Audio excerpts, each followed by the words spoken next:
I thought it would get better, but with time. Hi everybody, welcome and welcome back to my YouTube channel. So today's video is somehow different, and it's actually my first sit alone video for the year 2022. I actually wanted to start my 2022 with a vlog of like maybe how I'm entering 2022 or something, but then I discovered I've been very busy to be able to sit down and like make a vlog. So I decided to do this video, and I decided to make it a sit down and not a vlog. So the type of video I'm making today is one that most people don't usually love to like post. So you find that on social media, most people like to talk about, they like to post about them having fun, just like some happy fun moments, but you find that it's rare that you'd find someone posting their pains.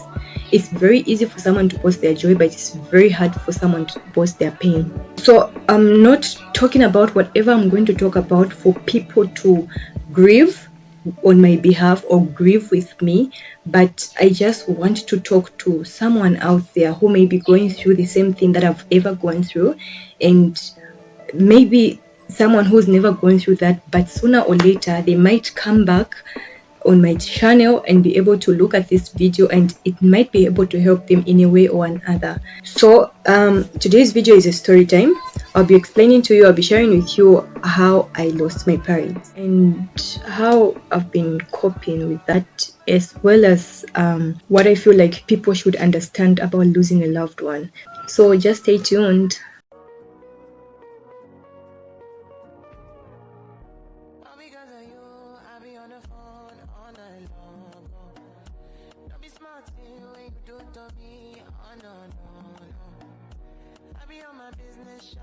So you have to bear with me. I don't know, I'm going to get a little emotional here and there as I'm going to be explaining, but yeah, it's life. Yeah, I lost my parents in the year 2012. I actually lost both of them within a period of 2 weeks. So my dad was the first person to pass on. Then 2 weeks later, like exactly 14 days later, my mom passed on as well. So the time I lost both my parents, I was very young. Yeah, I was just in my 11th grade, and I was at a boarding school. I remember before going to school, before I left for boarding school, my dad wasn't really okay. He was unwell. Yeah. So the last time I saw my dad was in May. Yeah, in May when I was leaving for school. I remember he waved at me saying goodbye because he was sending me off to school. And him sending me off to school was him sending me off. And that was the last day I saw him. And his last wave was the last bye for me and him. So, you know something crazy about boarding schools? I don't know about other boarding schools, but the boarding school where I was, when you're called at the administration, it's either you've received some food, you've received a parcel for food and everything, or maybe you have some people from home who have come to visit you, and it's a very exciting moment, you know. So I remember there was a day I was at the dormitories, yeah, at the dormitories with my friends. We're just chilling and chatting and whatnot. And then someone came to call me to say, "Oh, you're wanted at the administration." So I'm like, "Oh, I'm wanted at the administration. Wow, that's nice." So I thought it was actually my mom and my dad who had come to visit me, or maybe I had received a parcel. So I went there. I rushed actually and just went to see what's happening there, why I'm being called, only to find about three of my mom's friends who had come there to see to actually get me, to actually pick me up from school because I needed to go home. So yeah, when I went there, I found them, I greeted them. Okay, they were just looking so weird and everything, and I'm like, oh, I wonder what's happening. Yeah. So yeah, I greeted them and we went in the deputy head teacher's office. Yeah, and they started talking to the deputy head teacher, saying, no, we need to go with this girl. We need to go with her home because something is happening and she's wanted. So I got scared. Yeah, I got scared. That's the right word, because I didn't know what was happening. So I tried to ask, I was like, "Ah, what's happening? Why am I wanted at home?" So they go like, no, everything is fine. Don't worry, everything is okay. You have to go home. They just need you. There's a family meeting. I'm like, wow, family meeting. Well, yeah. So we went, I remember almost the whole journey. It's like almost a 2 hours journey from that side to home. they were just looking down. Everyone was just looking worried, and everyone was just showing some weird faces and everything. And I was like, Lord, I don't know what's happening, but I just pray everything is fine. So I remember praying like for 2 hours. I was just praying my whole way. Because something funny that happened was I wish I told them to say I want to talk to someone at home, but I nothing clicked, like nothing completely clicked. So the whole time we were just there. Everyone was just quiet, and I was just looking and praying. Actually, I'm like, okay, I remember I left my dad unwell, but I just hope he's fine. Until we reached home. Yeah, when we when we reached home, I remember when we reached just by the entrance of the gate, one of them just held my shoulder and told me to say, my daughter, your dad passed on this morning. Wow. I was so broken, you guys. I was like really broken. I didn't know what I was supposed to do. I didn't know how I was supposed to respond. I just didn't know what I was supposed to do. It was shocking. It was just a shock. I wasn't expecting that. So I didn't cry just there and then because I didn't know what I was supposed to do. So I just walked. I saw everyone crying and whatnot, but there was nothing from me. There was no tears from me. It was just shock. I think I was in shock. I just didn't know what I was supposed to do. So we entered the house. I remember I saw my sister, my brothers were outside. My mom was in the other room. Yeah, she was in the other room, and yeah. So I went there. When I saw my sister, I broke down. It's like that's when the whole picture just came in, and I'm like, wow, this is happening. This is me right now. I broke down, and it was really a very bad moment for me. So after some time, I requested I needed to see my mom because I hadn't talked to both of them in a very long time. You know, when you're in boarding school, you're restricted. You can't use your phones. You can't, yeah, like you can't go back home. It's not like a university or college or something. So you can't go home until after 3 months, until after you close schools. So you can't talk to anyone at home. So I hadn't seen them. I hadn't talked to them in a very long time, and just to come back and see what I was saying. So after some time, I requested I needed to see my mom. And yeah, someone was like, okay, let's go, but you have to be strong. I'm like, I should go and see my mom, but I have to be strong. What is going on here? But yeah, as usual, they couldn't tell me anything that was going on. And yeah, we just had to go. Yeah, she was actually in me and my sister's bedroom. Yeah, and I went there to see her. So when I reached there, I found she was lying on the bed. Surprisingly, she was also not fine. I really don't know what was going on. I feel like my mom was depressed. She was really depressed and shocked from everything that was going on. You know, whereby you've been taking care of your friend who's been unwell, and you start getting attached by that, and you start developing that kind of depression and everything. So that was what was happening with my mom as well. So she was like really unwell when we went there. So I just saw her lying there on the bed and everything, and it wasn't a good moment at all. So I saw her, we talked. Yeah, she was talking, she was okay somehow. Yeah, we talked for some few time. Yeah, I remember she reminded me a little bit of some things that my dad used to do and everything. And yeah, it was emotional and everything. I remember I poured out, and after some time I was like, you know what, I can't be here anymore. Let me just go outside and everything. I went outside there and just let myself out. So somewhere around 03, yeah, that was 3 a.m. I think 2 to 3, somewhere there. I just saw some people rush into my bedroom to go and get my mom. So it's like my mom got very sick as well, and she was being rushed to the hospital.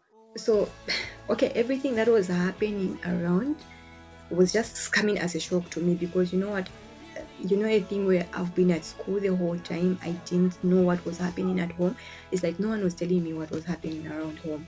So I was just seeing everything, and everything was just new to me. I didn't know exactly what was going on. So I wanted to stand. I remember we were seated, sleeping in the sitting room, my sister and some other ladies. You know how funerals are, African funerals. Yeah. So I wanted to stand so that I should go and see what was happening there. But I remember my sister and two of my aunties telling me to say, no, just sit, everything will be fine. So, okay, the whole time I was just busy praying in my heart because I really didn't know what was going on. So, yeah, she was rushed at the hospital, and yeah, the following day she was there. So, the whole time that we did the funeral programs for my dad, everything happened, including the burial. My mom wasn't there because she was in hospital and she was like really unwell. Yeah, so for some reasons they didn't want to tell her about it because she was in shock. She was, you know, the depression and everything. So they didn't want to tell her, oh, we've buried, or we've done this and everything. So she was told just later on after everything to say, oh yeah, this is what was going on. We've buried your husband. Everything was went on okay and stuff. I remember during my dad's funeral service, I'm actually the one that read the speech. Yeah, I remember the emotions that fell on me, but I just had to be strong because I needed to read out that. I managed to read it actually, and then I just broke down afterwards. Yeah, everything went on so well. We buried and all that stuff. So we buried my dad on the 25th of June. He passed on the 21st of June, and we had to bury him on the 25th of June. And I remember from 25th right up to the day I went back to school, my mom was always constantly telling me, forcing me to go back to school. And something just told me to say, you know what, I had to stay home. I wanted to stay home until I see my mom better. I see my mom getting better, but she had to force me. She was constantly forcing me to go back to school. And I was just there telling her, you know what, I need to be here with you. I want to be with you until I witness you getting better. But she told me, she just forced me into going back to school until on the 29th. I think that was on the 29th of June. That's when I decided, you know what, let me go back to school. Let me go and learn since this woman really wants me to go. She doesn't want me here. So, yeah, we prepared for everything and I had to go because, yeah, obviously there was some people that remained at home doing some, yeah, like taking care of her and doing everything that remained, and I just had to go back home. Sorry, I had to go back to school. So I left on the 29th of June and went back to school. Yeah, as usual, I found my friends, they welcomed me. So I stayed there. That was on the 29th, 30th, and yeah, the other days, 1st July, 2nd July, and all that stuff, until on the 6th of July 2012. I was at my dormitory again. That was somewhere in the afternoon because, like, after our afternoon prep is what we used to call prep, where we'd go to study and everything. So, I was from studying. I just took my books and I was there with my friends and everything. And then someone came and told me I was called at the administration again. It was okay. It was so funny, and I don't know. It was just annoying, actually. Yeah, I would call it annoying because it was really, you know, where I was called. I remember 2 weeks ago I was called at the administration only to hear certain things and stuff like that, and then I'm called at the administration again. I'm like, okay, what this time? What? So I refused actually to go at the administration. I was like, no, I can't go there. I'm scared. I don't want to go. I remember telling my roommates to say, you know what, I'm really scared of the administration now. I don't want to go there. They forced me, like, no, just go. Maybe this time there's something better. Maybe you've received food from home or anything. So I was like, no, I was just from home just some few days ago. So why should I receive food? So, and then the person who came actually went back to the administration and told them to say, the person you've sent us to has refused to come here. So one of the people that actually came from home to come and pick me up followed me. So I remember asking her to say, okay, what this time? What's wrong? Why am I wanted again at the administration? So she comes and tells me to say, you know what, we need to go home again. I'm like, what's there? No, you just have to go there because you are wanted. I'm like, you know what? The people that came last week or the other week, I don't know, they told me the same things, the same exact things that you are telling me right now. So I'm not going anywhere. She insisted and she tried forcing me. So after some time, I just gathered myself and I'm like, you know what? Okay, let's go. So we reached home, and immediately we reached home, everyone just got out of the car, and I saw what was going on. I saw people crying. I saw everything happening, and I knew my mom had passed on. It wasn't good. It wasn't a good moment for me. I questioned God. I thought God had forgotten about me. I felt like um, there was nothing good in this world to live for. Every time someone would come and tell me to say, you know what, you'll be fine, everything will be fine, I felt like they were just teasing me. I felt like they don't understand what I'm going through. To me, it was something that was heavy and no one would ever lift it up. I remember when I went back to school, like after my mom's burial and everything, I would spend most of my time crying.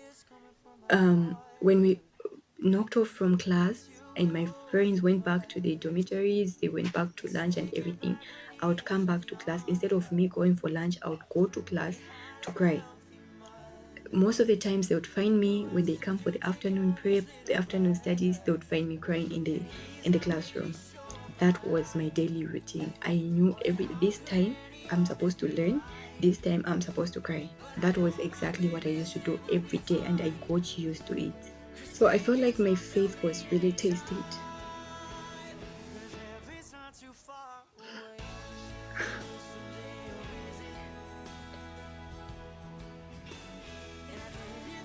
I thought it would get better, but with time,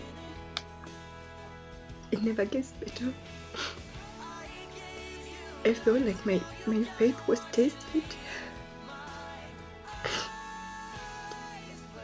I have lost people in my life. I have lost friends. I have lost loved ones. But the pain is very different from losing a parent. It's really different from losing a parent. You know, it's a different kind of pain. It's an irritating kind of pain. You know, you feel easily irritable. You feel like you don't want anyone to tell you anything about how you're supposed to feel. You just want to feel, um, you just want to feel the way you're feeling. You just, it's crazy. For a very long time, I felt I wasn't going to heal, but I realized at some point that staying at school is something that contributed to me not healing fast, because I needed to be home. I was constantly worried about, like, how is everyone else at home feeling? How is everyone at home coping with everything and stuff? So when I went back home, I think that's when I started getting better, because seeing the people around me, seeing my siblings around me and everything, they helped me get better. Because when you look at this person, you are like, okay, this person and I are feeling the same, but they're not crying. They're coping with this so well. So, meaning it will be okay. I'll get better as well. I'll feel stronger as well. At some point, I realized afterwards to say they were also getting some strength. You know, were actually giving each other strength in a way or another. Yeah. So, because like when my brother sees me, he sees me strong. He will also get better. He will also feel strong. When I look at him, or I look at my sister or anyone else, I'll give them strength because I'm strong. Not them knowing that I'm strong because they look strong to me. That's how I got better about it. And then it took me finding someone who told me to say, you know what, God is aware about everything that you're going through. God is aware about your pain, and He knows exactly what you're going through. There are certain times whereby you may feel as if the world has gone to the end, but you have to realize and you have to understand that God is the reason for everything. He knows why he does what he does. When something falls on you, when something comes at you, yes, you may question God, because in our own understanding, we won't understand anything that is happening and why it is happening that way. But God knows the reason why everything goes on. So, like, to anyone out there who's lost their loved ones and they don't know, like, just how to take it, I just want to tell you that it will get better. It will get better with time. It would be a year, it would be a month, it would be 10 years, it would be a second or anything, but by the end of the day, it will get better. Something I love to tell people when they lose their loved one is feel how you want to feel. If you have to cry, just pour yourself out. We have different ways of grieving. There are certain people who would sing when they're grieving, when they miss their loved one, they want to sing about it. Some people would write, they'll create books and start writing about how they feel and stuff. Others would cry, others would sleep, others would do whatever it is that you want to do in order for you to like grieve. Just express it and don't allow for anyone to like stop you from grieving. There are certain times you want to hide your pain in the name of being strong, but that doesn't help. It will just pile up your pain, it will pile up your grief, and before you know it, you will be depressed. You'll get depressed, and depression is not a good thing. People are dying out of depression. So however you feel, if you feel like crying about it, just pour yourself up and just cry it out. But don't make crying your daily bread. Don't make grief your daily bread. Sooner or later, you have to start the process of healing. You have to start the process of letting go and moving on. What helped me to get over the pain, I was usually found with people that was speaking positive things to me. People that would always encourage me, people that would always make me feel so much better are the people that I was always going to. I was also being found around my family, and I realized that my family was the most that I needed for my healing process. There were times whereby I would spend time, instead of crying, would spend time talking about mom and dad, cracking jokes about the little things that we remember that mom and dad used to do, that used to make us laugh and everything. Just creating memories and everything. By spending so much time with them, I found that I started healing, because we were going through the same thing. We were in the same shoes, but if at all we are going through the same thing and grieving the same, but they are looking so much better, they're looking so much stronger than I am, meaning I should also be strong. And by the end of the day, I was getting strong, I was getting better, and I was healing. You have to understand that death is death. It doesn't matter who has died. It can be your grandmother, someone who's like 90 years, 100 years, or anything, or a 1-day-old baby. It doesn't matter who has died, whether they were very young or they were very old. Death is death, and you have to grieve when it comes. You just have to express it. That's just the way to life. That's just how it is. You don't have to hide in the name of being strong to say, no, I'm not going to cry because this person was very old and their time has come. Yes, time comes. Time comes to people who are young, time comes to people who are old, but death is death. You can't run away from it. In a very long time, I felt like I wasn't going to ever heal, but I realized that with time, everything got better. And I feel like my grief actually drew me inches closer to my God. Yes, I've always been a very strong believer of God. I've always been a very strong believer of the word of God, going to church each and every time and stuff. But I feel like my pain actually helps me to draw even much more closer, because I found myself constantly in the presence of God, crying, pouring myself out, questioning God, and complaining to Him about why everything was happening the way it was happening.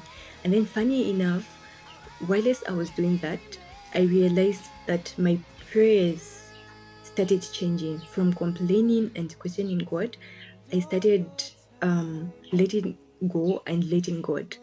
I later started praying certain prayers like, okay, let your will be done. You wanted this to happen, and it has happened in your will, it has happened in your way. So that was a healing process, I guess, from complaining to accepting. So that acceptance was actually my first step to healing. So I wouldn't say I've gotten over it, because trust me, I would be lying. I haven't gotten over the fact that I've lost my parents.